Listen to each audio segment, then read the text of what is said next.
Welcome, everybody. We just ask you to mute your microphones during the presentation, just so that we have a good audio quality. And the chat is open, so feel free to introduce yourselves in the chat or to use the chat to talk to the other participants about what's being said in the session, and also maybe to ask questions. Otherwise, there will be a section later on in the event where you can ask questions. We are going to be discussing today Jeffrey Dunne's book, Nexus. He is president and chairman of the Board of International Consciousness Research Laboratories, and he is also researcher and systems engineer at the Johns Hopkins University and an award-winning author and playwright. And Jeff will be in conversation today with director of the PEAR Center, Alex Gomez-Marin, a physicist turned neuroscientist who since 2016 has been head of the Behavior of Organisms Laboratory in Alicante, where he is an associate professor of the Spanish Research Council. And with that, I will hand it over to you, Alex and Jeff. Welcome, both of you. Thank you, Eleanor, as always. Thank you all for coming and being here. And thank you, Jeff, for accepting to be with us today virtually in Paris. And well, really the book is the theme, but also an excuse to talk about many more things that are obviously related to the book. But let's jump into it. And well, you know, I suppose most of you, some may not have read it yet.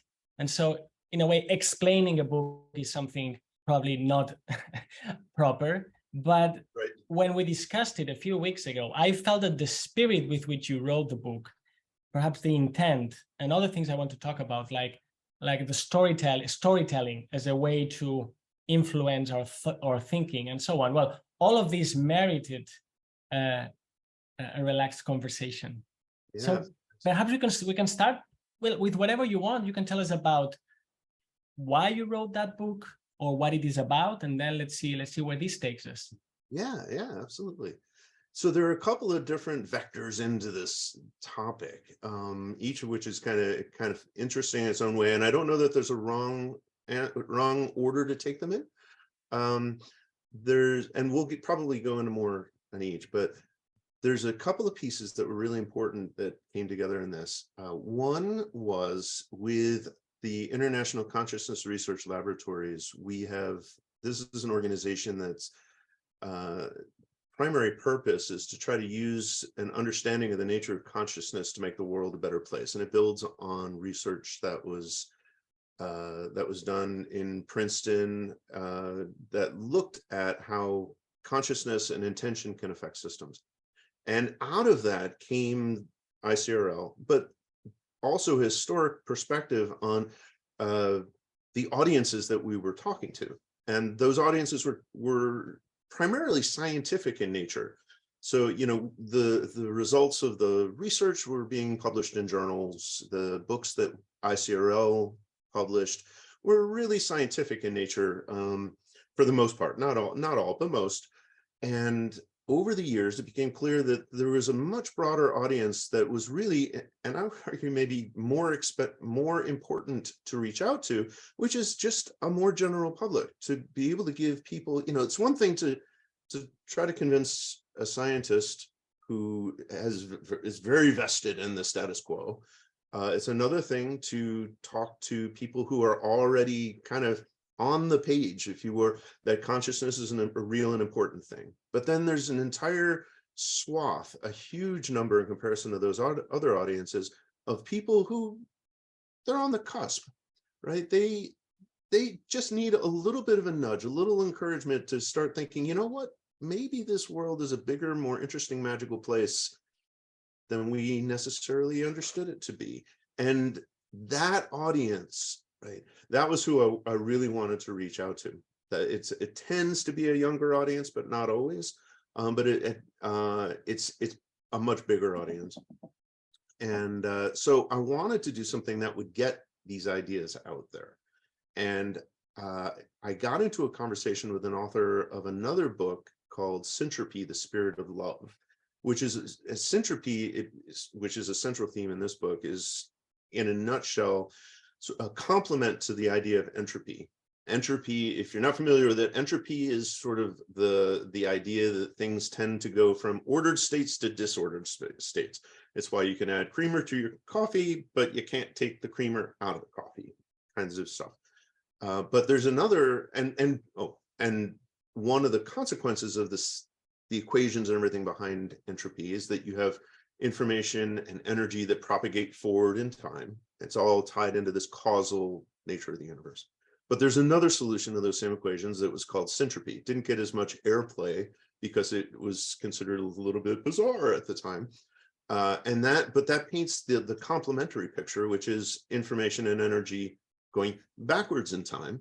And it paints a purpose-driven structure to the universe. Instead of just causal, you've got things happening for a reason, right? So towards some future purpose. Sorry, my cat had to leave there. Oh, and is going to come back and walk in front of the camera. This is a nightmare. Okay. So I was talking to the author of the book, and I said, you know, what would be really nice, instead of this sort of scientific and technical approach to this, is to write the same ideas, but in a much more approachable sense, that people can read something that doesn't make you feel like you had to have a background in engineering to understand. And he said, yeah, that's a great idea. I don't write those kinds of books. You do it. I'm like, okay. So this was one side of it. And then, you know, I actually was going to say what the other piece of this was that I was trying to, oh, no, I'm sorry. Yeah, I already said that. It's like the one side was reaching a different style of audience. And then the other was to try to get these ideas, these technical ideas, into sort of the world consciousness, right? So people can start understanding what they were. And that was the motivations for writing the book, to incorporate this in a way that it's storytelling. It allows you to really get invested in the characters, but at the same time, it's painting a lot of the interesting science that's behind it into science fiction, but not so far into science fiction that you can't see the connection to these ideas of syntropy. And that's how this whole thing really began. Yeah. Okay. Let's pause here, because now we already have two paths, like Nexus, right? Like we have two paths we could pursue. I want to come back to entropy and syntropy later, especially because I did my PhD in physics on entropy production and stochastic thermodynamics for 4 years, and I never heard of syntropy, right? So how telling that I spent so much thought on that, never came across this complementarity or these other solutions. So I want to come back to this later. But now, with respect to audiences and ideas, this is fascinating, right? Because we would want to have good seeds, good ideas, and plant them in fertile ground. What happens when you can try different venues, and I actually try to cover as many as I can, even more recently, right? You can write technical papers, you can do outreach talks, you can try to write for newspapers, you can talk to your family, right? But I'm recently more and more appreciating storytelling, because I've realized that in a way would be qualified, everything is storytelling. And there's a particular way of doing it, which is I would say the most artful way of telling stories, which is what artists do. You know, it's what authors, well, nowadays everybody's an author because everybody wants to write a book and have it out. But what people who have this skill to tell a story, and there are other similar books that have come recently, like Benjamin Labatut's When We Cease to Understand the World. You read it and it carries you like through this journey, and you're absorbing the best of the arts or the humanities there, and also you're being informed about scientific ideas. There's another book by Eric Hoyle, The Revelations, that's also about consciousness, but it's a story, right? It's a novel. Another one would be Teddy St. Aubrin's Double Blind. And these are just in my radar recently, and yours is another instance of it, right? And as you write in the dedication of the book, which is something I want to talk about specifically too, you say we are creatures of story, and we're often told half of it, and we deserve to hear the other half.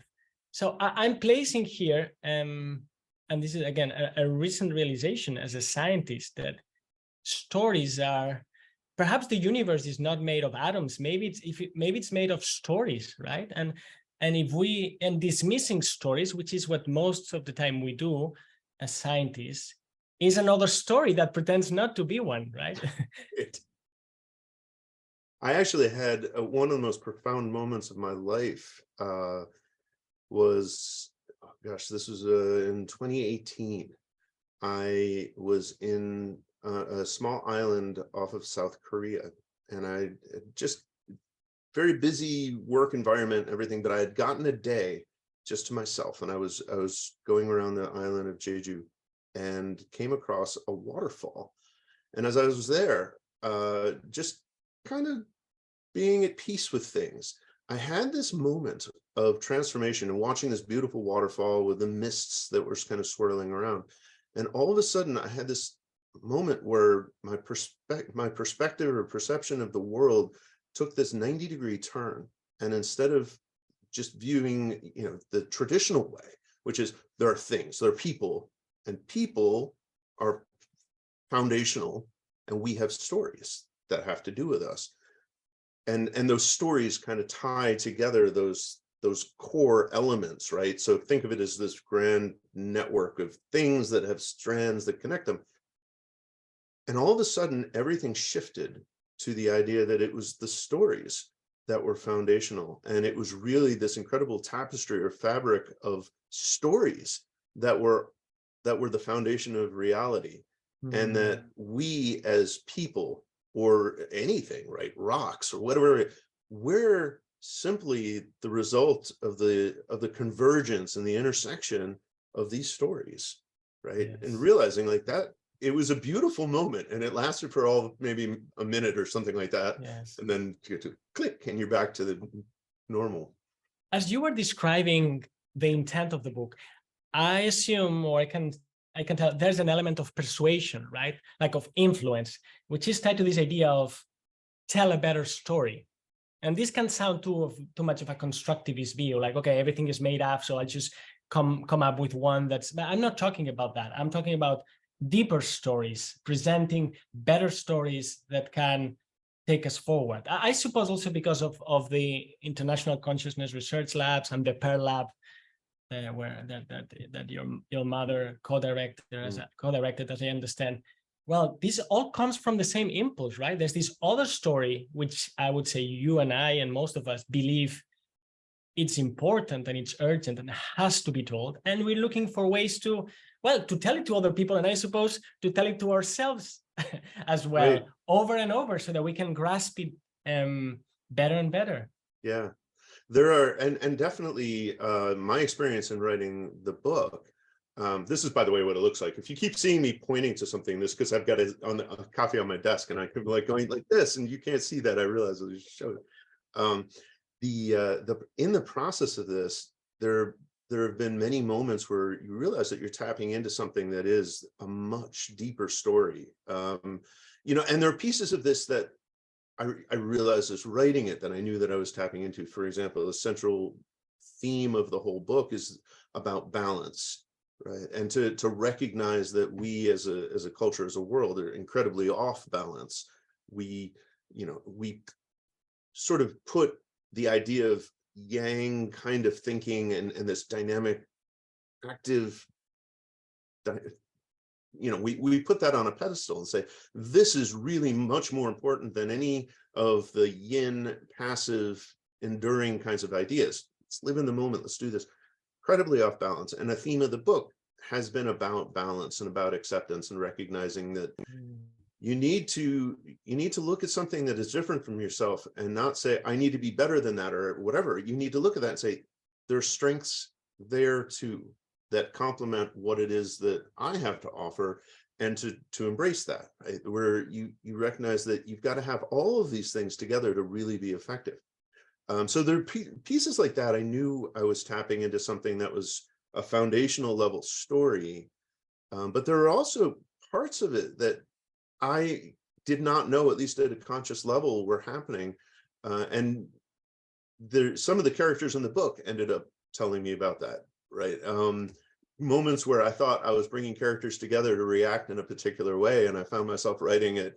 I don't think I'm giving anything away here. I'll tell you just that there's sort of the main, there's Yeah, a main tell us, female lead. Jeff, tell us again, I don't like the word summary because A summary, it sounds no, it sounds dismissive. Like, come on, it's like it's like somebody has produced a piece of music and you say, could you summarize it for me? Well, no, listen to it, right? But yeah. Tell us about the plot Okay. a little bit in detail, so that we go from these high level comments to something more concrete, maybe, and back. Yeah, excellent. The story is about two worlds: our world, which is this dynamic yang patriarchal construct, and a parallel world that is called Earth. So it's like Earth, it's just the A and the E in the other direction, and in the other order. And this is the complement to everything that we are. Where we are yang, that world is yin. Where we're patriarchal, that world is matriarchal. Where we are all about entropy and causation, that world is all about purpose and looking to the future. So that we are very divided, right? We're a very fractured, piecemeal kind of world. Theirs is a very unified world. So it's all the different complements along these different spectra of ways of being. They had become two worlds from some catastrophic event that happened half a precession of the equinoxes ago. And now the worlds are coming back together. And this is in the moment in today, as these worlds are starting to come together in what's called the Nexus, which is hence the title of the book. Each world believes that they're going to have a champion who's going to come together, and those champions are going to fight to the death. And whichever champion survives, that world is going to be the world that's going to be allowed to continue through the Nexus and to keep existing. The other world will not, because only one world will be able to come out of this Nexus. And so the champion from our world, who doesn't realize she's a champion, is sort of an embodiment of all these dynamic yang-like personality aspects. She's doing her own thing and is kind of led to this confrontation by circumstance. And she has a friend, Amelia. Her name is Valerie, and she brings her friend Amelia along for the whole journey of this. And then the other world, who is matriarchal and expecting their champion to be female, of course, because why would a champion not be female, ends up finding that their champion is this very yin male, this guy named Gabriel. And he recognizes what his role is, although he doesn't necessarily know what it means to do this. And the story now is these two champions are coming together with just completely diverse personalities and ways of trying to solve a problem. And they're thrown together with the intent to kill each other, and very quickly start going, I'm not sure that the best way to usher in the next era of humanity is through some act of violence. Maybe there's another way around this, right? And they start to discover that, indeed there's going to be some struggles here, but they're not the struggles that they originally were led to believe. This was a fight in some sense, but it's not a fight between two champions. And so the story is really these two coming together to try to find some alternative. So, they're fighting now together as opposed to apart. And the example I was giving you before was when they first came to meet each other. I knew I didn't want them to just come straight together. They were going to come to the same place, and Gabriel is going to walk into this little inn, and Amelia would be there, who's the champion Valerie's friend, and they would have a bit of a conversation, and then things would happen. And as they came in, as Gabriel, as I'm writing this part where he walks into the room, and all of a sudden I find myself writing that they've got this romantic thing that happens with them, and I'm, as the author, going, no, this isn't right. This is not what I had in mind. And the character's like, I don't care, shut up, get out of the way. This is how it's going to go. And I ended up exploring it and realizing the dynamics of what was happening, that this was the right answer. What the characters were telling me to write. This was the story. This was at the depth of it. And the more I explored, and the more I realized the subtleties that went into that, the nature of the story and the truth of the story and everything, this is where it had to be.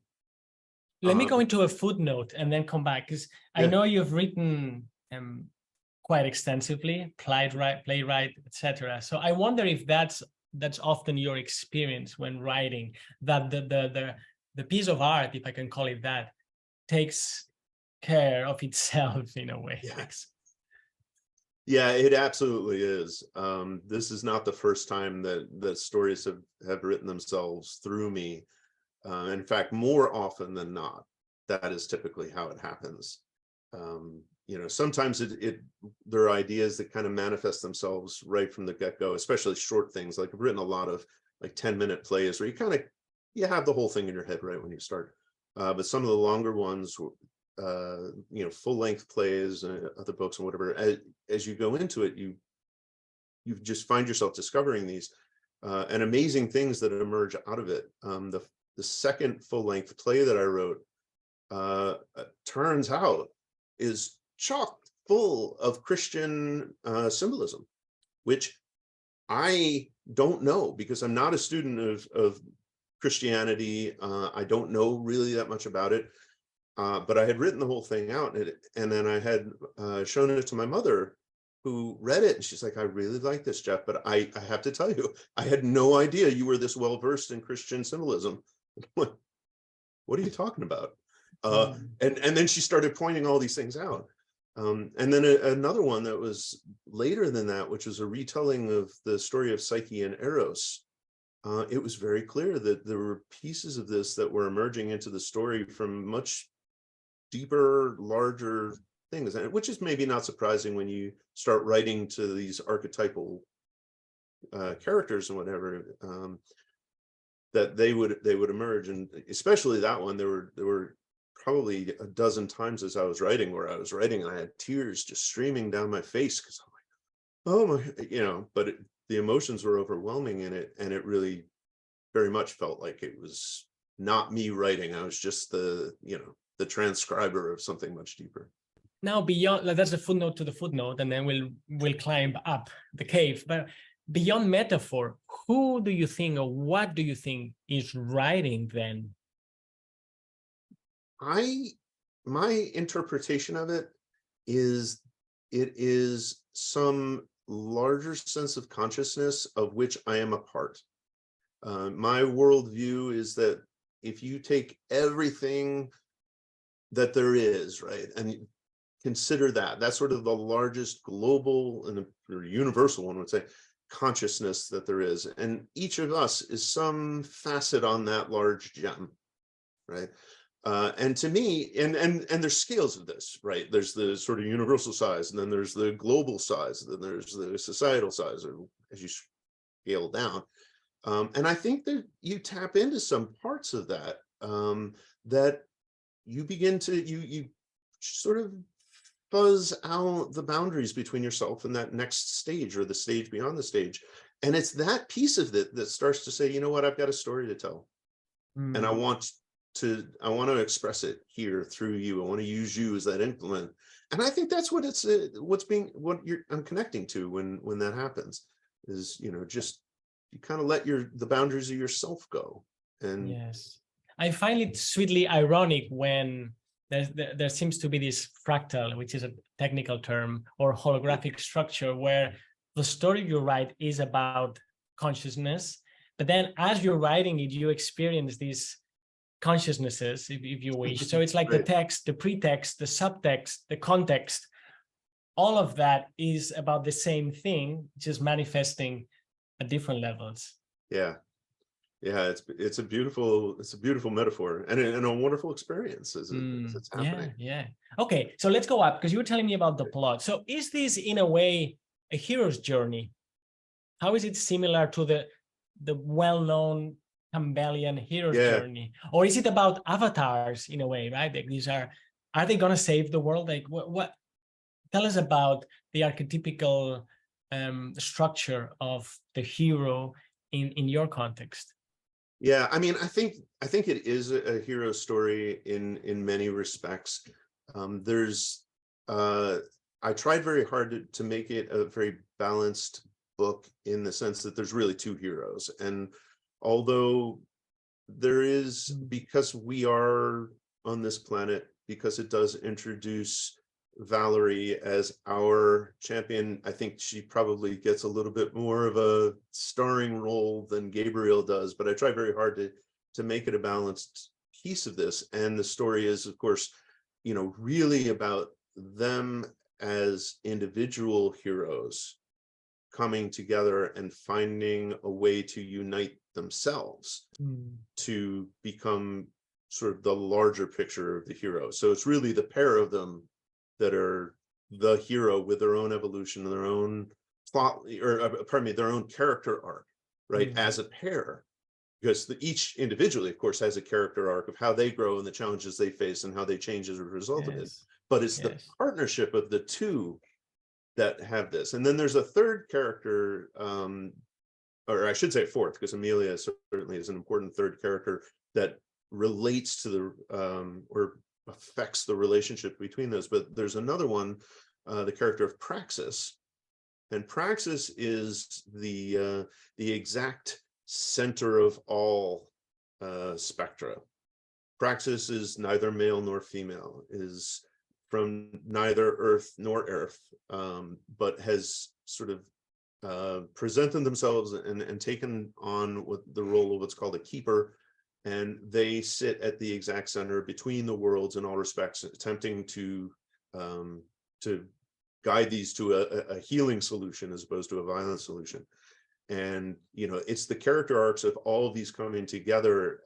But really, it's Valerie and Gabriel coming together and then being sort of molded by all these circumstances and influences to eventually become the pair that themselves grow into some partnership that allows them to be successful in what it is that they ultimately want to achieve, which is this unification that, you know, supposed to separation. That's fascinating to hear, because we're so used to the good guy and the bad guy, a hero and the arch nemesis, a villain. Right. But here we have two heroes, right? Yep. Hopefully imperfect in their own ways, but by their complementarity. Yep. As you just said, there's a healing solution. Tell us a bit more about this idea of a healing solution. It's intriguing and beautiful. So there are other characters in the book and central characters that play a role in this. The challenge with this is I got to be careful, because if I get into this too much, it really is going to be a spoiler for anybody who wants to read the books. But I can say that the personalities of the worlds themselves play an important role. One of them is introduced very early on, and so I'll mention that because it's not really a spoiler, and that is in Gabriel's world, the planet has an awareness, and the people on the planet are aware of this awareness. They use this, they're guided by it. This awareness is what's sort of telling them what future they're headed towards, and it's an integral part of the world. And the leader of that world is considered to be the most in tune with that, and so she's called the First Mother. And she plays a very important role as well in guiding how all of these go. But it becomes clear after a little while that the First Mother also has their own motivations and their own sort of agenda for how they want to see things. And it's not clear whether or not that's a good thing or a bad thing. So there are times where you look at the character and say, aha, she's part of the hero overall motif. And then there are other parts where you go, wait, or is she?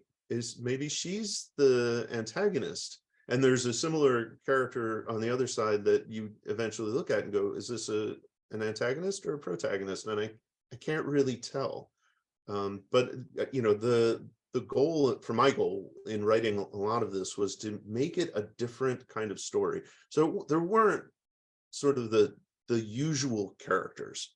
Right. There's a pair of people who are the ultimate hero. And there are a lot of other characters involved who it's not clear whether they're good or bad, because in reality, usually it isn't clear that somebody is good or bad, or even able to define what it means to be good or bad. Right. I mean, it's conflict that arises because everybody thinks they're the good guy. Everybody's trying to do what they think is right. Yes, it sounds like you're, and I think that's what you're doing, right? You're seriously playing with duality, right? With the poles, and not trying to collapse it too early, and at the same time try to find a resolution. It's like there's a coincidence of opposites, maybe. I mean, there's this tension, and I was wondering not only the resolution of it, how much you can tell, but you said at the beginning that there was this catastrophic event. Mm-hmm. Is this kind of an original sin's origin story? You see, like something bad happened, and we were expelled from the land where we would live in harmony, and now we have this, which is a very, isn't it, a very Judeo-Christian idea? Like there is this original sin that has divided us from the world, and our job now is to figure out how to sew it back together. In this particular story, that sort of original sin was one of hubris. The shattering moment, which in the book is literally called the shattering, you get to about halfway through an explanation of what this was all about. And what happened was that at some point in the past, some 13,000 years before, there was this moment, this opportunity for the world to unite. And there was the leader of one major faction of humanity, another leader of a different faction of humanity, and they had a common friend who had brought them together, and the plan was that they were going to get married and they were going to unify, and that was it. And then that didn't work. They just couldn't accept the idea that they were going to come together as equals. Each one thought, well, I know we're going to come together, but you're not really going to be my equal. I'm going to just be a little bit over you, right? And the other one's like, no, I'm just going to be a little over you. And it didn't work. And there's this moment where everything just came to this catastrophic instance, and literally the world split. So the eviction from Eden wasn't so much that they retained this promised land that we as humans were split out from, but more that the land, the promised land is the land that fractured and split into these two halves. One being the one that said yang is what it's all about. The other saying yin is what it's all about. And each one thought that the only way that this could work is if, from the yang perspective, if yin realizes that it's really not as important as yang, and vice versa. And these are the two worlds that split apart. And the goal here is really to come to a point where you say they can come together, and they're not going to come together because one is better than the other, but because you need both of them to be effective and at peace, and happy, and to move forward in a healthy way. Yes, yeah. I see. And the title of the book emphasizes relationships above the parts that are related. That's very interesting also from a philosophical perspective, right? But then the subtitle speaks about these two worlds, and you write as a subtitle converging.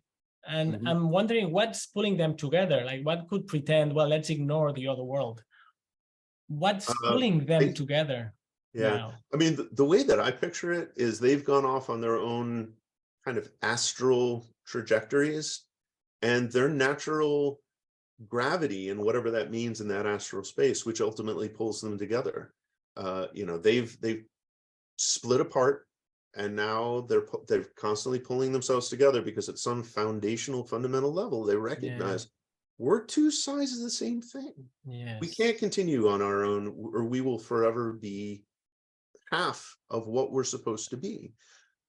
We have to come back together, and we got to come back together. And if we can't figure out ideally how to come back together and harmonize, right, then, well, I don't know. What's it going to look like? Do we explode again and try again? One of them just disappears, and then, alas, I didn't realize too late that also means that the part that thought it was going to survive is also going to die. Any of those sorts of things can happen. I mean, it's probably not, it is still a novel. And so, yeah, it does have sort of a happy ending, right? So you can guess that they do, obviously. Although the subtitle is also only one can survive, right? Which perhaps, well, I don't know if that's more like not a selling point, but a more dramatic point, because, well, only one can survive, or maybe none survives, or maybe they, well, what probably ends up happening, they find a way to co-inhabit, right? Right. But there's the Well, tension of survival there. and more than co-inhabit, they find a way to become one. Right? They think that they're two, but the one that survives is really the unification of the two into one. Yeah. And it's that one that ultimately is the one that can survive. Yeah, I love that. It's very Whiteheadian. The philosopher Alfred North Whitehead, the idea of Nexus, that they are internally related. And then what's that really beautiful quote he has? It's a very short one. The two become one, and they are increased by one. So there's like a creative element. Yes. Yes. I didn't know that quote, but that's I think it's something like that. Yeah, the two become one and are increased by one. So there's an evolutionary aspect to this story, at least. Well, that's my reading of it. Okay, I wanted to, yes, go ahead, please. No, I was just agreeing. I was going to say, if you allow me, I wanted to read one paragraph from the epilogue, and I chose it. It's not gonna. We'll give it away. No, but you say, they're talking there, and then she says, you see, they continued, both facets of myself understood. Well, if you think this is giving away something crucial, you say stop, and then. No, I don't think you're going to give away anything that I haven't already said. Yes, exactly. Yeah. So you see, they continued, both faces of myself understood that there was a conflict, but they thought the conflict was with each other. They could not appreciate that the true conflict was within themselves. Rather than fighting to become dominant, they had to tame themselves in order to recognize the value of being part of something greater than themselves. Had they, the two halves, focused on unification rather than the illusion of victory, there would have been no need for Kelly to do the things she did. So this is a cosmic story, but also a very psychological one, and political one even. Again, I see all these layers there resonating across scales, like the ultimate story of the cosmos, but also our little quarrels at home, at work, politics, and so on, like blaming it on the outside. Which is quite a friend of mine who's you knowledgeable about language. Well, he tells me, well, diabolic, diabolos. It's like you throw it out, right? You put it outside, but in a way, it's within you that you need to recognize as well. Well, what's blocking you from that? So I appreciate maybe I'm psychologizing it. I hope I'm not, but I appreciate also the down-to-earth psychological aspect of that very paragraph in the story. Well, it is one of my favorite paragraphs in the entire book. So I see. Okay, good. Yep. No, it's a beautiful summary of the key point. Absolutely. Yes. And let me just say that the next page, which is the last page of the book, and I won't say anything about that, where you would expect kind of a dramatic final moment, which it is, it also has some tone of, well, playfulness. It is fun. It is fun. And, she's going to reveal something very important. And the other interrupts the saying. And then it's like, hey, just continue, just close it for me. And he's like, no, I'm not going to do it. You see? So I found this balance between the solemnity, but also a touch of humor, or even like it's heavy, but it's light because of those humorous moments. And I was really surprised to find that at the very last page of the book, when one would expect, like the music to turn up and very high, which it does. But again, balanced in this very intelligent way. But at least my experience in life is that humor is an integral part of existence. I had said for years, and I started thinking that I was joking about this, but came to the conclusion that I really wasn't, that there's no greater force in the universe than irony. But the reality is, it is in there. The universe likes to have a good laugh. And we, as a consequence, like to have a good laugh. And we get better laughs when we can laugh at ourselves. And appreciate the absurdity of some of the things that happen, and why, that's part of the construct of the whole universe. That levity is there, and it's a real thing. And we do that so often in everything we do, like, all right, we're going to sit down and we're going to have this incredible ritual that is so meaningful psychologically and spiritually and all this, and it's solemn. But the truth is, there's no reason it can't also be funny and light, and we can have a chuckle at ourselves and still be worthwhile, right? We can, Yes. because we can laugh at ourselves doesn't make us less significant. It doesn't take away from anything. It just makes everything a little more fun, I would argue. Yes, and it's another instantiation, I would say, of the coincidence of opposites, and one that strikes us directly, right? You don't need to read philosophy to experience that.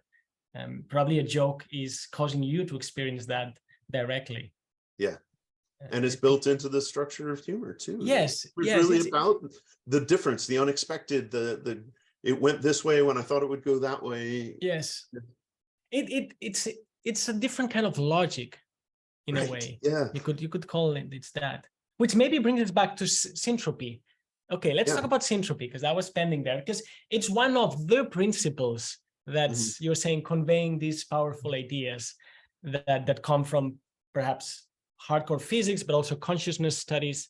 So what's this complementary aspect of entropy? And again, the disclaimer of my own orthodox bringing up, where I never encountered that. And if you would have told me that there's such thing as syntropy, like, I don't know, 10 years ago, I would say, yeah, sure. You know, you made it up. I mean, that's not scientific. But let's just enter, but that's, by the way, this is interesting, because now we can switch registers and say, well, let's just entertain it as it is in the book. So we don't need all these disclaimers, like, just what's syntropy? What is it? You know, so this is an idea that I had experienced through my whole life, never knowing that there was a term for it, never having this, and find that most people have as well. Almost everybody. Very few people I've talked to have not had some kind of thing. And I'll give you the example of this. You look back at your life, maybe whatever, a decade ago or 2 decades ago, and you say, you know, I made a really strange choice at that moment in time. And I don't understand why. Because when I look at what I knew at the time, I wouldn't have made that choice. That's not the decision I would have expected myself to make. You know, for me, you know, the easiest one I think about, like, it has to do with me in college dating, right? Like, why did I decide to do this and not that, when that other alternative seems more like the choice I would have made at that time? But I didn't. And I went off, and the paths obviously diverged incredibly, and it led me into a situation which has led to my life being what it is today. And I can't explain why. And most people have had those moments where you realize that you've made a choice that doesn't make sense, and yet it's taken you into places that perhaps is exactly where you needed to go in the bigger scheme of things. Now, take that away for the moment, or put it aside for the moment. Let's talk about it very specifically, and why I think the idea of syntropy never showed up anywhere. There are equations that give you entropy and everything have 2 solutions. One of them has a positive number on the square root sign. One of them has a negative number under the square root sign. And at the time all this was happening, well, it was 100 years ago, or maybe a little bit more, people were looking at this going, oh, well, that's negative under the square root sign. That's just an artifact. And you don't really need to worry about that. That's just a mathematical aberration of whatever. We don't really take that seriously. So people always looked at the real solution of that equation. And that was what you got into with entropy. Nobody really paid attention to the other one because they felt, A, it didn't make mathematical sense. Well, you can't really have a square root of -1. We know it's useful for calculating things in circuits, but it's not real. Like, it's just convenient. And if you follow it along, you get these ideas such as energy and information flowing backwards in time, which just like, no, surely that couldn't have been the case. And so I think people just never paid it any attention at that point. A couple of people did, right? But getting it published, getting it into journals, getting people to talk about it was very difficult, because it flew in the face of the scientific understanding of the way the world was supposed to function. Yes, and I see. And there were little pieces of it that, if you think back on it, like, well, wait a minute, why would we dismiss that? For example, some of the most important things in life, including life, don't obey entropy, right? I mean, like, according to entropy, we as complex elements should evolve into amoebas, simpler elements. It shouldn't go the other way around, right? You don't evolve into more complex.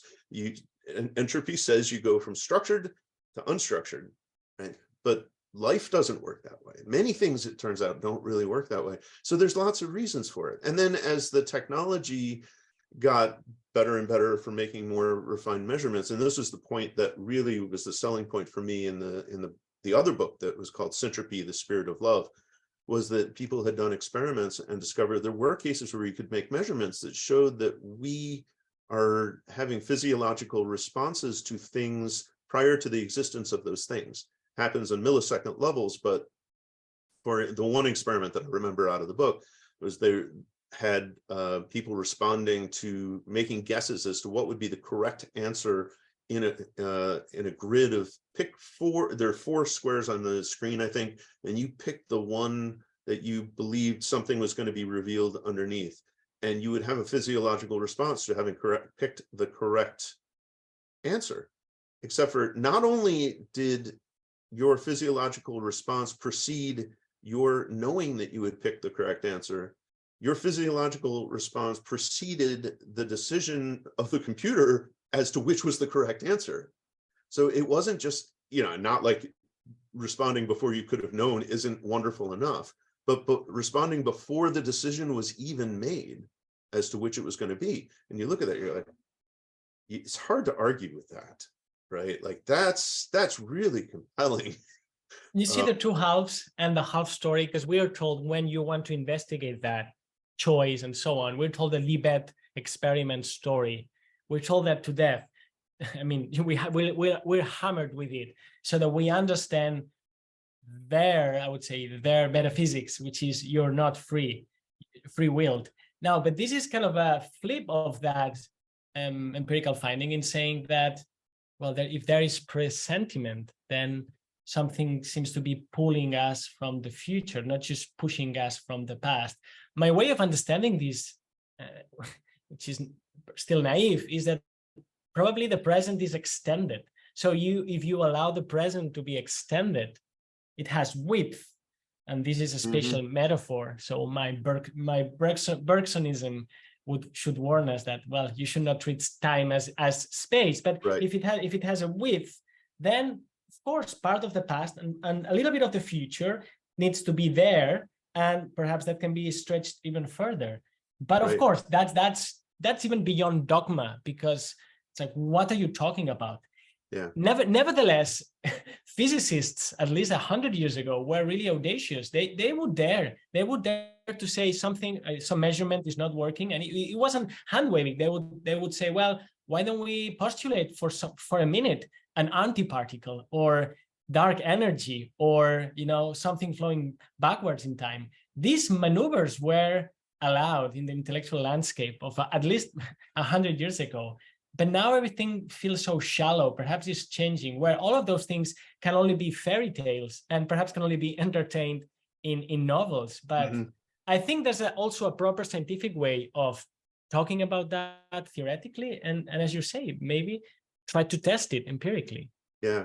Well, there's a lot of other pieces that have come together for me to realize that there's a certain self-containment that happens when we really expects time and space to be the foundations of what we are. First of all, because quantum mechanics doesn't tell us that they're foundational. It tells us that they're not. The whole way quantum mechanics is structured, the idea of time, space, energy, momentum, all these things, these are operators that they're mathematical operators that work on a wave function. The upshot of that is these are emergent properties that result from observation. They're not foundational properties. They're not the things we are observing. They're the results of the observation, and that tells you, there's probably they're not as immutable as what we believe. And when you compare it now to go to the results of the Princeton Engineering Anomalies Research work that was done for all those decades collecting information, it was the same kind of thing. You had somebody who was trying to have some influence on a system. And originally, of course, if you're an engineer scientist and you're just set it up like, okay, here's my system, right? I got my system. I'm going to put it here. Boom. I'm going to try to influence it. And then you're like, well, all right, well, how close does it have to be influenced? And so they said, after collecting data for a number of years, maybe we should put the device in the other room. Oh, and then it's not in the other room, it's in the other building, and then it's in the other state, and then it's in the other country. And what they found out is distance has nothing to do with this. The effects that they were observing worked regardless of distance. Distance had no effect on this. And then, of course, it begs that question, well, what about time? Can I run that device and affect it at the same time? Or can I run the device and then try to affect it a week ago or a week from now? And the answer was, doesn't make any difference. Time has nothing to do with that. If it's uncertainty has a lot to do with that. State of mind has a lot of things to do with that, but time and space don't, right? And now for me, I realized I had to come to some kind of cogent explanation of this as I would start to talk to people about this experiment.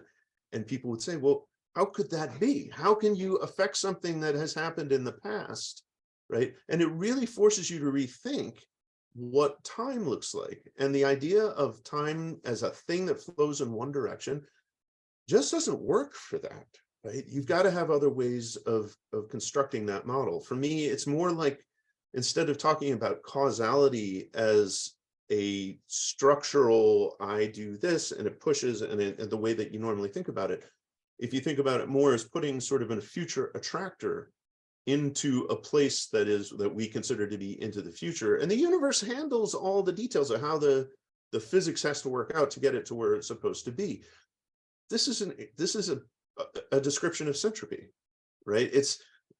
It was the motivation for how things evolved was the future point that you were aiming towards. Your intention put the future point as the aim point, but that's still in the future, and it now is the future that's essentially drawing you in.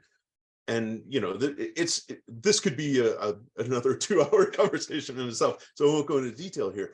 But it really begs a person to step back and say, is time really that immutable thing that we think it is? Or, as you were describing, can we take this moment of now and really start to spread it open and go, well, there's some dimensionality to it, and where you put those edges is kind of also a decision as well, right? Maybe they can go further and further out to the point that you're considering the totality of all things in all time, yes, and all space.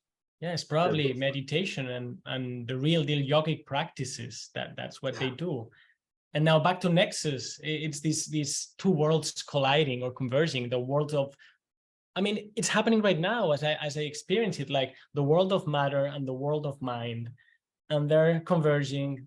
There seems to be a collision course, because we cannot hold them together any longer, pretending, like at least in the neurosciences, pretending that mind is epiphenomenal, like second class, or even like the other way around, like dismissing matter just because we want to fight back materialism. Like perhaps they find the solution, and of course everybody here can pick their own ism, right? Their own philosophical metaphysics, or ontology. Dual aspect monism would fit perhaps with your story, but some days I'm also kind of a neo-dualist, because I can see how both principles they're very real. I think matter is very real. I think mind or spirit is very real too. Yeah. So how do we allow not even them to survive, but to thrive together? This question of worlds and reality is fascinating. Just one more remark, and maybe we're going to close it for the audience to participate. Real quick, yes, one comment on the thing that you just made, which is, how do we reconcile this? And because I agree with you completely. I think when we go to this idea that, well, mind isn't real, it's this illusion that results from neurons firing the way that they do, or matter isn't real because it's really all happening in the mind. We've gone to the extremes again, and what we've lost track of is the distinction between what is real and what is a description. And you don't say that it's a description meaning it's not real, but rather the way that you take this real thing can be treated, interacted with differently depending on the description that you use for it. It doesn't make it less real. Yeah. It just means that your description is takes a different approach of doing this. Right? Yes.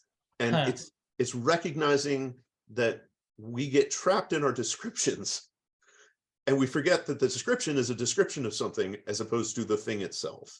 Yes. Anyway, sorry. And here, no, good, because here you make me go on a third derivative, if you wish, which, because you made me think of the romantic scientists, especially working in the life sciences, because often we say, okay, let's go to hardcore physics, quantum and relativity, or the hardcore, if you want, consciousness studies. But when they were facing the phenomenon of life, they had this insight, as I understand, that, well, it is an encounter, right? It's not a description or representation. And so if you're, and that sounds too much of a personification, but if you're talking to nature, like there's this amazing book by Pierre Hadot, it's called The Veil of Isis.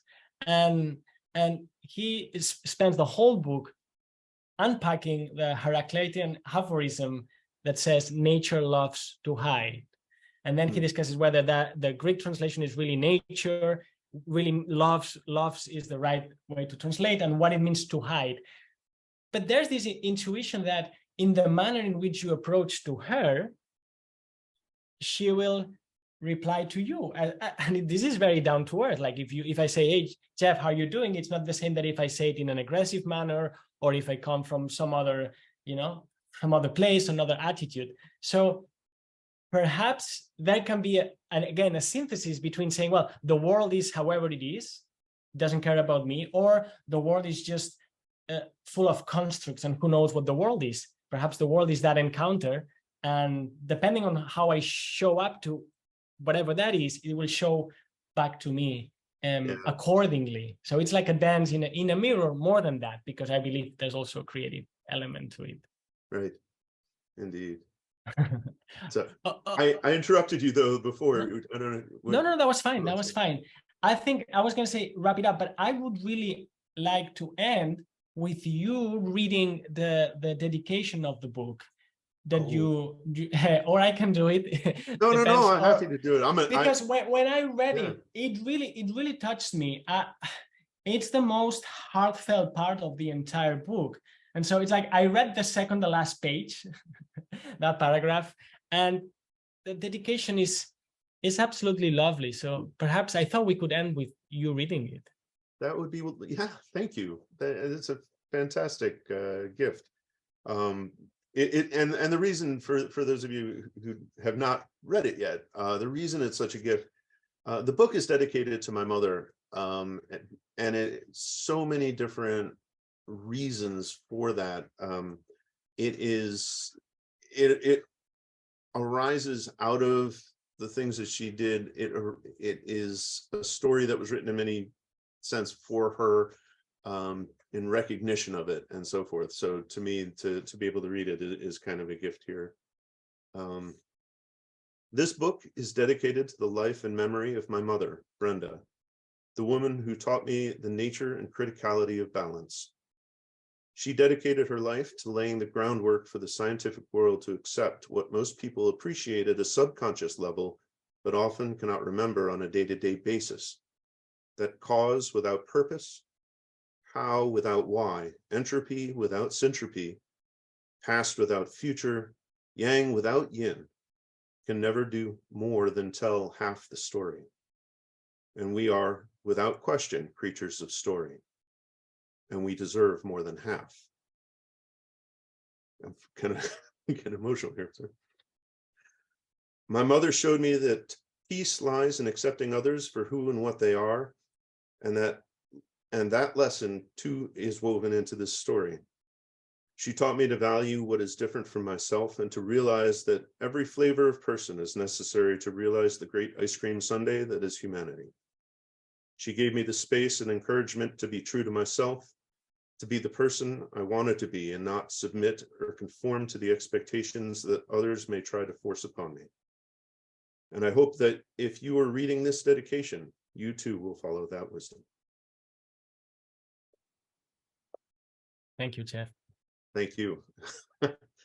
broke up there in the middle. I apologize for that. So, no, I don't. I don't apologize for that. Yes, no. Very good. Okay, it's a good moment to open it up for the rest of you to participate verbally, because you were participating already by being here with us. So anyone who wishes to jump in, make a comment. All right, Niels, go ahead. And then, yeah, Valjenis. Okay, I'll see you there. Yeah. Yeah. It was a very moving session you had. And at one point you talked about Christianity. And I think all your thoughts are actually embedded in that. I am a Christian because I was aware of these things when I was 4 or 5. And I realized that I was, I don't know why, but I like to inspect things. So I come from a little town in Denmark where all the streets are like a chessboard. And I remember I was conscious, I became conscious that there were many ways I could get in the same time to my destination. And that kind of thing has stayed with me. So I appreciate where you come from and also your mother's input in that. So, but I could put some light on this. I see the syntropy. Is that not what Schrödinger called negative entropy? Seems yeah. to me, yeah. And I think oh, I'm sorry, go ahead. Yeah. No, it's okay. I come from a different perspective. I was a civil structural engineer. I was interested in complex structures and things. And that led me to go into computation. So that was in the early 70s. So I grew up with all the evolution of computation. And I ended up being engaged in transportation modeling. And there's nothing more complex than transportation modeling, because the roadwork, if you have only 100 links in your road system, it will take a supercomputer 3 billion years to actually analyze that completely. Yeah. And and exactly this thing about the opposite. We have got the oppositorium. So I follow you all the way, but I could take you into the promised land, so to speak. But that it will take some time to convince you about that. But that's that is exactly what it is that I've worked that out since, that the mind is actually the syntropy, and that causes the spirit, and the spirit is the way we live and the way decisions are made. So I think a lot of that is definitely, for example, where you were talking about Christianity, and in fact somebody in the comments had talked about representation in the Kabbalah and so forth as well. Yes. There's so much of this that really, there's nothing new, there's nothing new being talked about in Nexus, right? These ideas have been around for thousands of years. They've probably been around as long as humans have been around, or maybe further. But it's a great example of how we do get distracted into the idea that the description is the important thing, as opposed to the thing is the important thing. Yes, right? Yes. And how could we miss that Christianity and Judaism and all these other ones are more or less talking about kind of the same stuff all along the way. It might be with different terms, and it's the same. Neg entropy versus syntropy It could be. I would need to me, it sounds very much the same, but right. in my understanding, Yeah. because I have a model that will model that, but So, that's too far to take it this time. But have you heard of Søren Kierkegaard? He was a Danish philosopher, existentialist. He actually was the author of existentialism.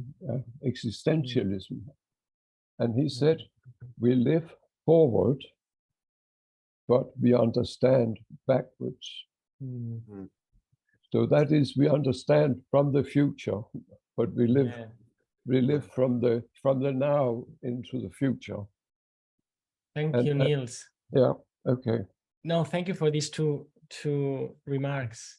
I must move on because I see quite a few faces and hands. Jenny, sorry if I don't pronounce you. I saw you raised your physical hand, not your virtual one. So you're invited. Please go ahead.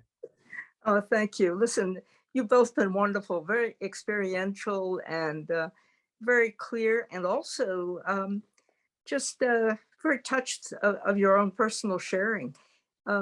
I was thinking, it reminded me of something. I got a message yesterday from someone in Paris, and she was describing that so many people were going to be coming tomorrow, which is actually today, and it was going to be a nice dinner and everything. She said it would be just the sort of evening you like. And I thought to myself, gosh, yes, that's interesting. It certainly would. And it got me thinking about other times in my life where I look back and we tend to sort of relate our life and events and things that happened, but very rarely saying, well, what was I really like then? And unless you've got a good friend or somebody you can ask and say, hey, you know what was I like then? And it's very interesting because sometimes it doesn't seem to concord at all with what our memory of it is. Mm-hmm. It's not a negative or a positive, it's just a difference. And so I was thinking that there was a very interesting comment last week about taking psychedelics and how that they gave an instant understanding and a resolution to emotional and certain problems that people were having. And I took it in the 60s, as everyone did. And the one experience I said, oh, God, I never need to do this again. This was absolutely extraordinary. And I happened to relive the whole period of early childhood. And I realized when I see a child, I know exactly where they're at. Childhood is just so much excitement, just everything is new and wonderful and amazing. It doesn't mean there aren't some bad things that happen, but it's just that the main memory I have is the excitement and the emotion of just the incredible sort of being.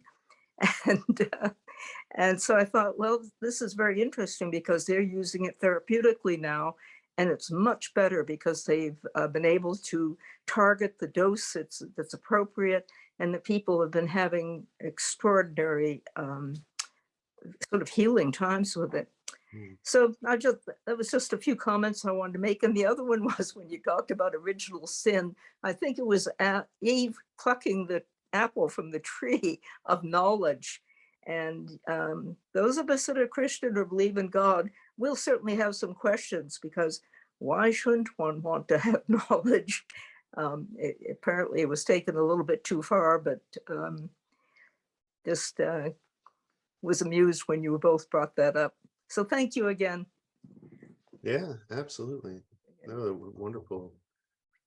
I found myself, I had something I was going to comment on in the earlier parts, and then you brought up the point about the plucking of the apple and what was sort of really the inherent aspects of original sin, and its relationship to how, in some sense, having an awareness at an intellectual level comes to stand in the way of you having an experiential connection with everything else that's around you, right? It allows you to intellectualize, and in doing so almost traps you into the intellectual, and that could be interpreted in some sense as being losing the distinction between, or I shouldn't say it that way, failing to remember that the description is a description and not the thing itself, as we were talking about before. But yeah.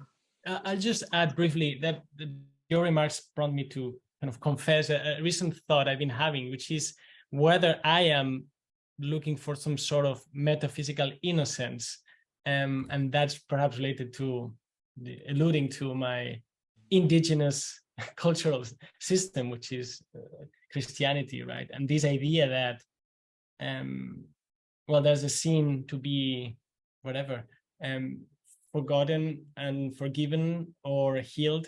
And what are we doing when we're drawing from different worldviews? Is it that we're seeking to be adopted back into a garden of evil? Sorry, yeah, Freudian sleep here. Yeah.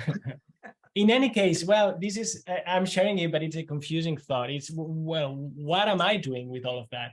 And does it come from a starting position in which I am like in your story, where that catastrophe has happened and I'm split?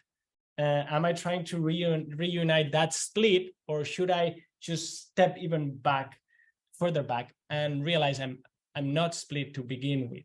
But let me just let's leave it there. Yeah. Okay, Jacqueline, please step in. I can't hear you yet. But you don't seem muted. Maybe it's the volume. Or you're out. Now you're muted.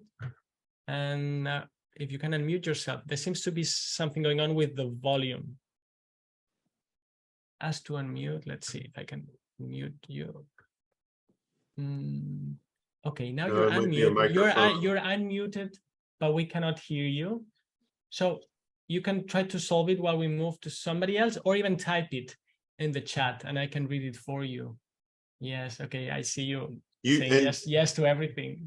And if you want to give it a try, usually what I found on these is that it's the audio, the microphone is trying to pull from the wrong thing. So if you go into the audio settings and just make sure it's got the microphone you think it's trying to listen with. Yes, yes. So I'll move to Lina, and then we see, you can try to, Jacqueline, you can try to speak, and at some point we hear you, we'll know you're ready to ask. But let's move with Lina. To Lina in the meantime. Yes. Yeah. You can hear me, right? Yes. Okay. Well, first of all, of course, I want to thank you for this. It surely gives me I really want to read the book because I didn't know about it. I wish Shantana would have been here, because I studied with Shantana every other week for about 10 months about his book, and talking a lot about entropy. And we started talking a lot about syntropy, trying to find what we could on this. And it's so funny because at the end, Shantana ended up saying, well, no, the question you're asking, we're still looking for it. So we could figure it out. But I was saying, what provokes entropy? Because syntropy, because entropy can be explained by the second law of thermodynamics, but syntropy, like we can't. And he was saying, well, it's like having rocks in a river and it provokes swirls. I'm like, okay, but what are the rocks? Like, why are we? And it made me, for me, it makes me think like we are part of this bigger thing, which is the consciousness, and that makes us become like this organized systems. And it was very, very interesting. And I'm thinking, and then we were always talking about what is we talked about the willpower and what's, if it's part of a bigger order. And I'm really interested in reading your books. I see if it'll enlighten me. But to me, it's like to reconnect, as you were saying, is it, if we are truly who we are, that piece of the whole, that we do eventually reconnect. Anyway, I cannot see anybody. I feel like I'm talking to myself because there's nobody. Oh, no, we can hear you. You're fine. We're with And I you. feel really weird. Oh, Sorry. use the gallery view mode instead of speaker, so you'll see For the everyone. first time, I'm on my iPad, which I'm not going to do again, but I don't think I can. I see. I No, can we're with you. fix it. Okay. So anyway, and it was also you see you were talking about the decisions that we make, like that when you look back and then you see the decisions you made and you're thinking, oh. And when you look back, you look at the bigger picture, actually, and you realize why actually you did make these choices that at the time when you think about it, they were kind of weird. Anyway, it was just like this whole thing that makes so much sense. I don't know if you want to say anything about, whatever I said. Yeah, I mean, I think the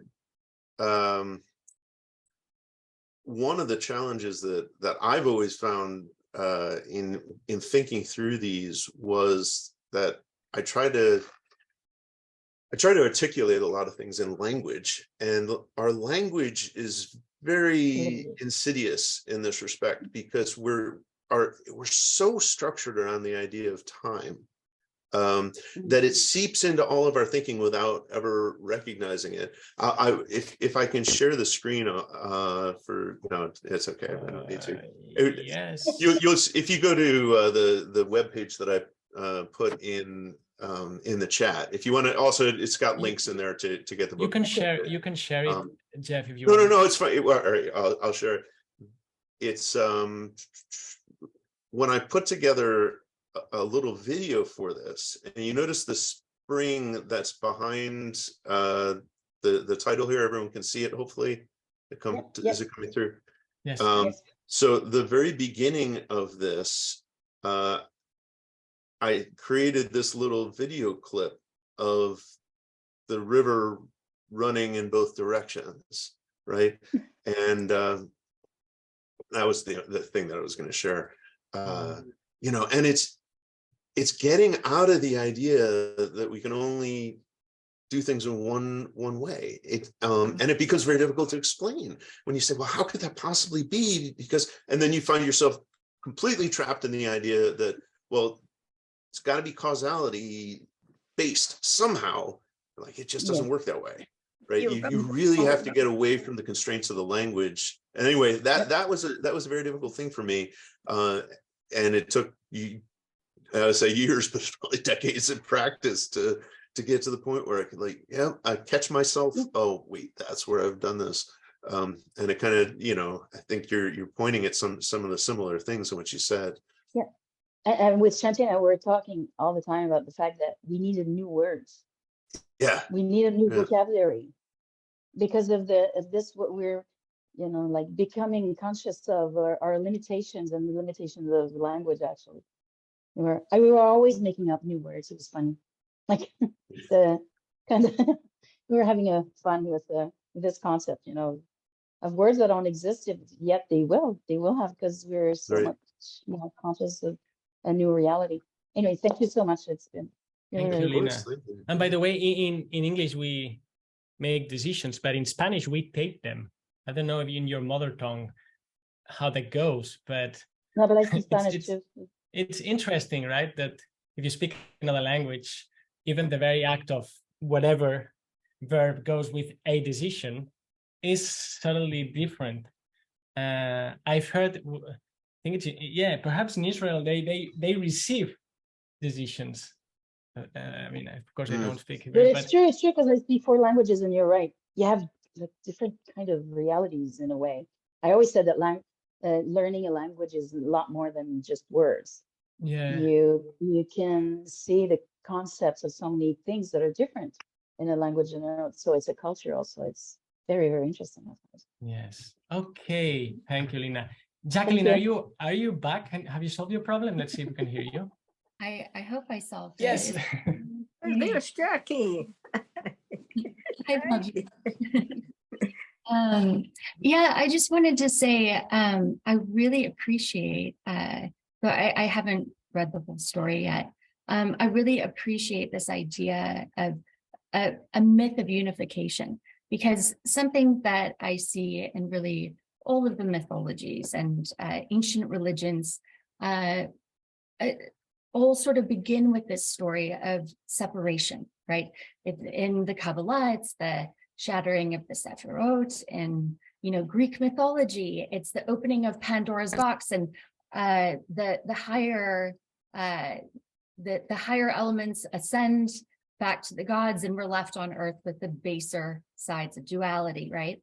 And interestingly, kind of what Valjean was saying about original sin, eating from the tree of knowledge, but it's not just the tree of knowledge, it's the tree of knowledge of good and evil. And to me, all of these myths really, to me, say like the original story was a story of duality, right? Of this struggle between dualities that we on earth have to figure out, right?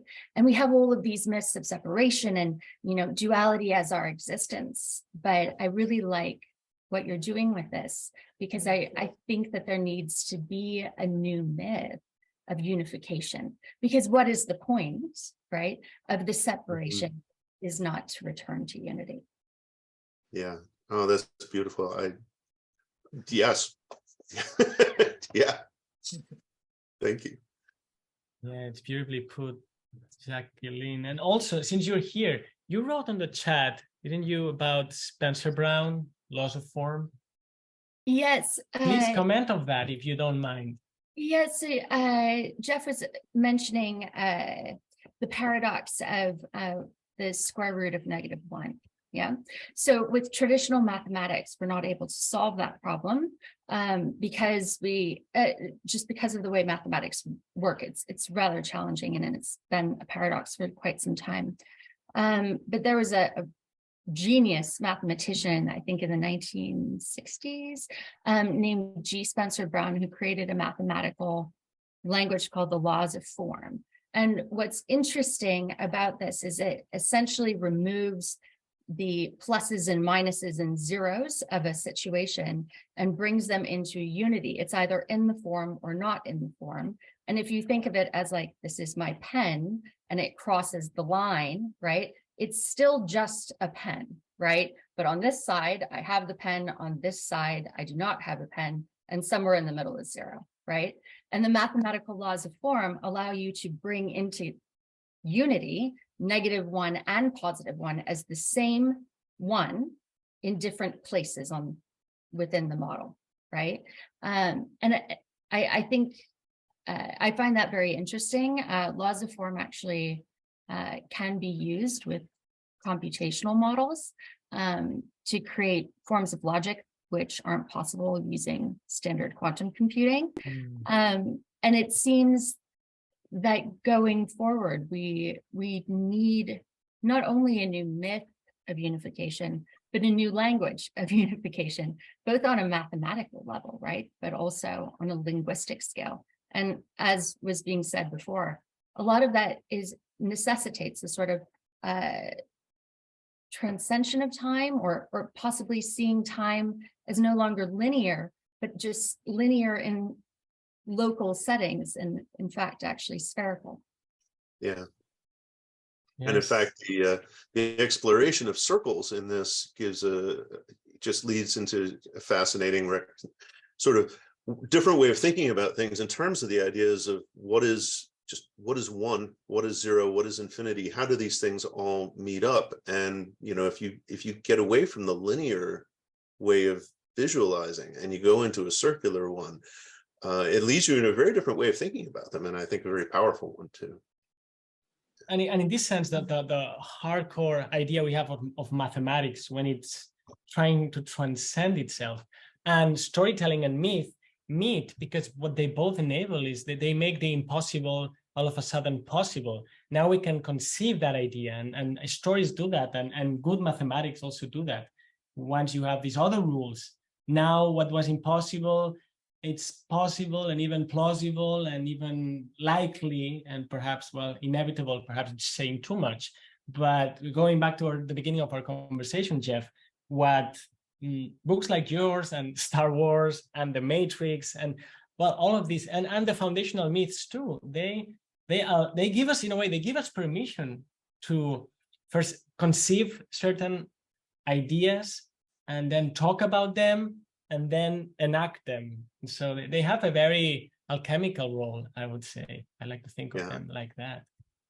And even if the author doesn't necessarily know that or envisions how something is possible, doesn't mean that somebody else isn't, you know.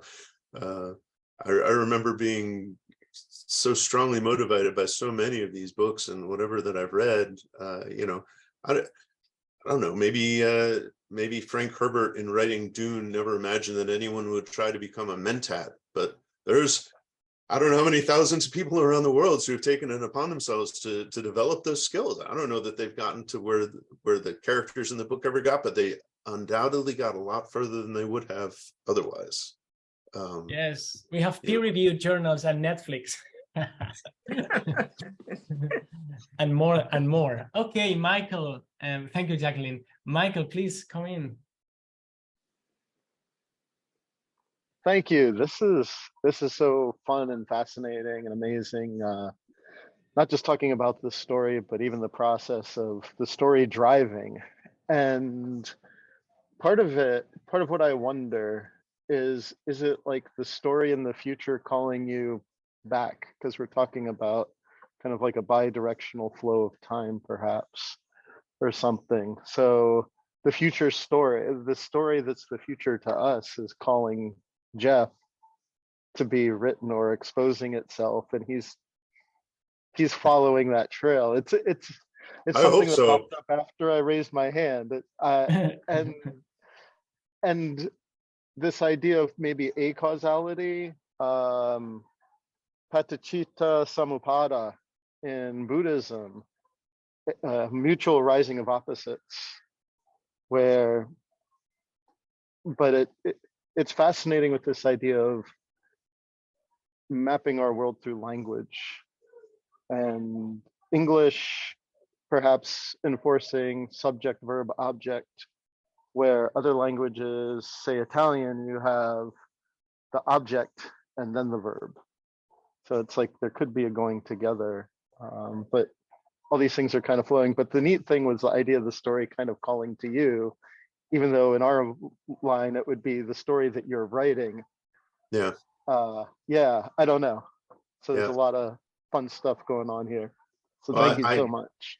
Oh, no, my pleasure. Yeah, and I do hope that that is exactly what's happening, because you know, the idea behind the story at the end of the day is these people finding ways to reunite things that are out of balance, and it is unquestionably what our society needs. And in fact, not to be too doomsaying about it, but I would argue if we don't find that, we really may have only not too long to go if we can't find a way to start trying to find balance instead of just swinging from one extreme to the other extreme. Well, this extreme didn't work, we got to go to the other extreme, and then discovering that one didn't work and go back to the first extreme, when really what we need to do is find a way to meet in the middle and incorporate these in a more balanced way. So I really hope you're right. I hope it's a future that is waiting to come about and said, go tell that story. So to kind of bounce with this, I'm curious your mentality, like your mentality, your thoughts behind this. You had mentioned about the story kind of, the two people are coming together and, you know, they may become lovers or there's a love interest there. And it's like, but you didn't initiate, like you didn't intellectually initiate that. So for me, I've written, I consider myself going more towards poetry right now, just because that's where it's going. But did you feel like there was a decision where it's like, I can direct this, but then it's like, no, I will kill the story, or like I'll kill it dead and it'll become more like this, not as full of life construction rather than an honest expression? I don't know. I'm really curious how this was for you as a writer or creator or channel. Not in this story. And the reason that I didn't try to fight anything that happened in this story is because I tried to fight it in the past, in other things that I've written. And I was smart enough now to recognize that every time I didn't listen to that, it didn't come out well. Like you just have to, you may think that you've got, so most of what I've written by far in terms of published and out there in the world are plays. You know, the ones that where I said, this is how it's going to go, and the characters went back, I think it's this way, but I said, no, I'm writing it the way that I envisioned it. They without exception just turned out to be suboptimal, or just downright awful. And I finally realized that when that happens, you have to pay attention. When the characters tell you something, there's something there, and you have to follow. So I didn't even try in this. When the characters said, nope, these are the characters, this is what we're doing, and you're like, okay, I just trust. I'll have faith that you know what you're talking about. And they do. They, like I said, it came out far better for the nature of it. It wove in a coherent way when I realized that I would have run into other problems the other way. Yeah, so I didn't even try to. This is wonderful, because for me, I've experienced something similar. It's like getting out of the way of what it is or what it wants to be. And somehow or another, that also starts to bubble out in life for me. And it kind of works for me that way too. Yep. When you think about, like, well, all right, if there's a future purpose that's calling me and laying out a path, how do I know? How do I figure out what that direction is? And it comes down to, just as you were describing, Michael, that you, in time, you train and you learn to listen to that little part of whatever. It doesn't, may not be a voice, but it's just some inkling that you've balanced off and said, all right, why do I have the desire to do this? And you look at it and you, is it safe? Is it reasonable? Is it explainable? But explainable is not always a reason not to do something. Safe, that's a good reason not to do something, right? Sure. Unkind, that's a reason not to do something, but inexplicable often isn't. And as you get more used to it, it becomes more natural to sort of be willing to go along wherever the river's taking you. And I think that becomes a developed skill. That's great. Thank you so much. This is amazing. Michael. And I can't wait to read your book. Awesome. And Michael, you reminded me of, well, this quote from the great Terence McKenna came to mind, because he said, history is the shock wave of the eschaton. History is the shock wave of eschatology. So like there's the end of time. He loved to talk like that. And here we are feeling the shock wave of the collision going back, right? And if you think of terms of fluids, this also happens. Like you can be on a boat and there are these waves you leave behind, but there's also ripples a little bit at the front. Yeah, right? That's fast. Yeah, my background's mechanical engineering. So it's like, and supposedly there was someone, turn of the century alchemist, who built a boat that would actually make use of those to help propel it along. Yeah. Okay. Well, Pam, you had your hand raised, and I'd love to listen what you have to say if you still want to say something. We have time. You're still muted. Now, let's see. Can you hear me? Yes. Thanks, Alex. I didn't think we had time, so I took it down again. But first of all, I want to thank both of you. This is another super fantastic chat. I have been working for so many decades on the idea of duality and how it can be unified. I'm not a writer, I'm a painter.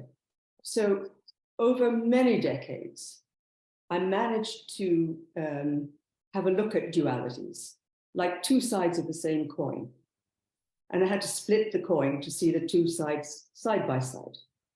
And then I had to find a way to unite them again, because I firmly am totally convinced, and have been forever, that we are so inextricably linked to our Earth, the universe, absolutely everything, that I just cannot bear the thought of not being able to express it in some way.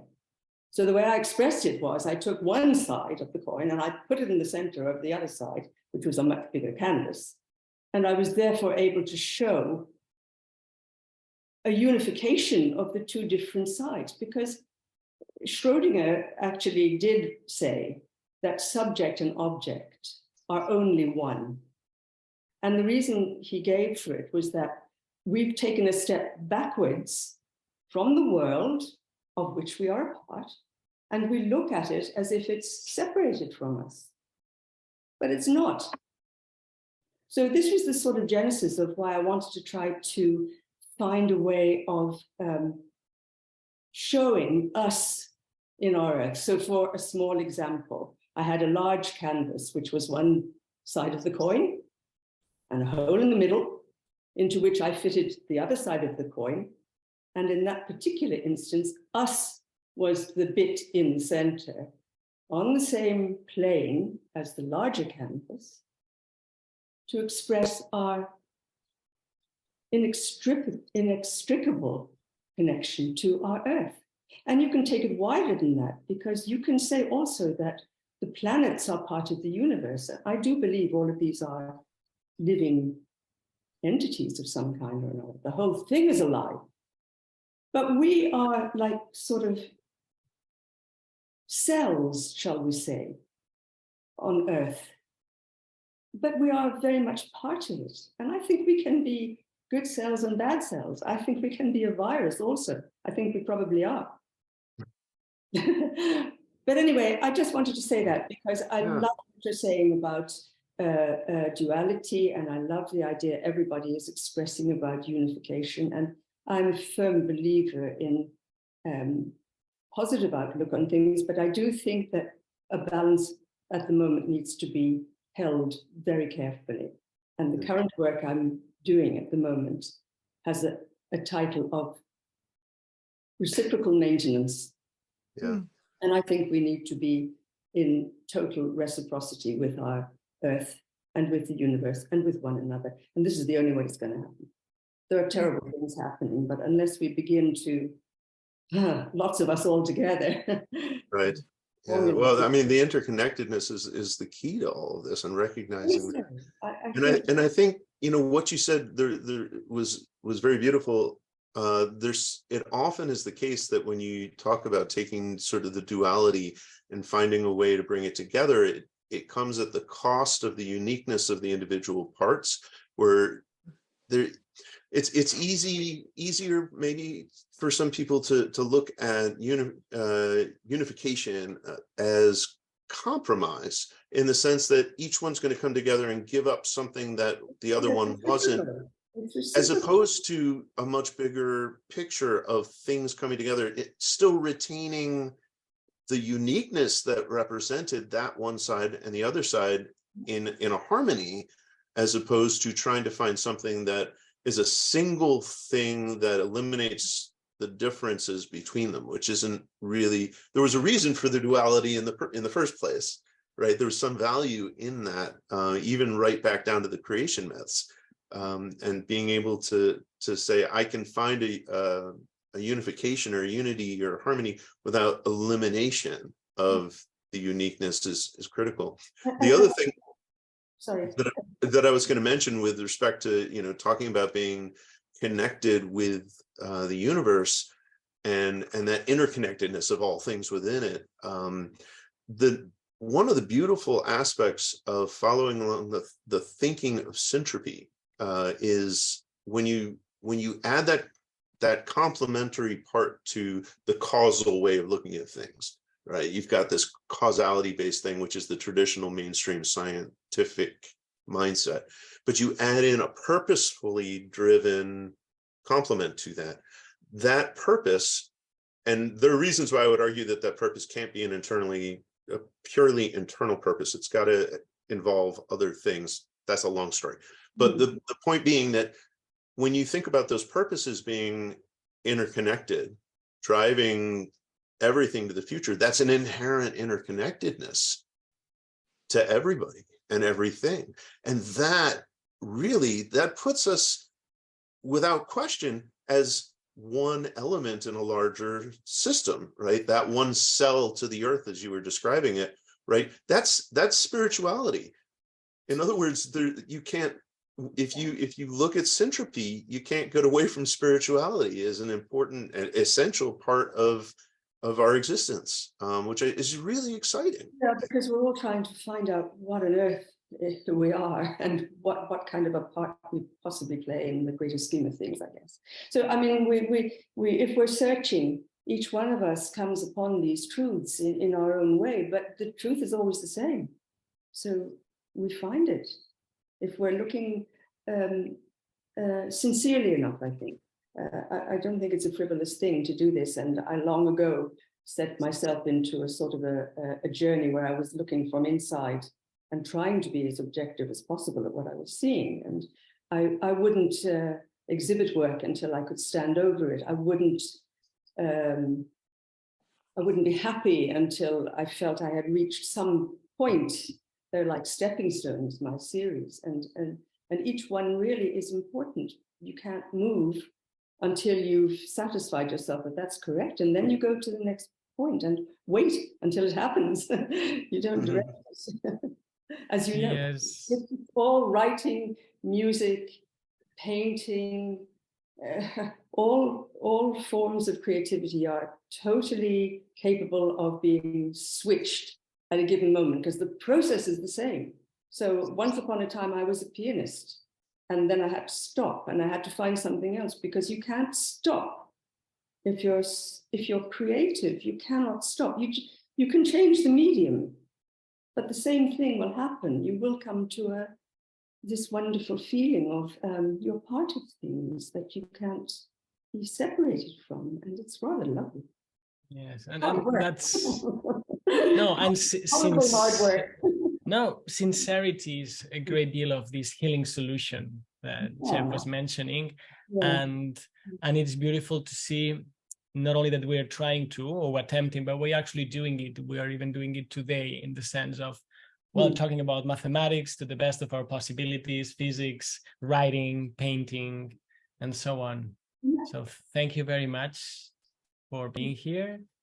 Thank you, Jeff. And thank you, Jeff, for working on consciousness with such a consciousness and doing it from writing and from physics and from the organization that you're president of. And I think really interesting and important things may come out of these tiny but cute initiatives that in a way you've inherited, and the best is yet to come. Not to diminish the adventures that your mother and her colleagues had at Princeton and later on. Yeah, but they definitely set a foundation for some very exciting things that have started to unfold, and I think are only going to grow more exciting as time goes on. Yes. Very good.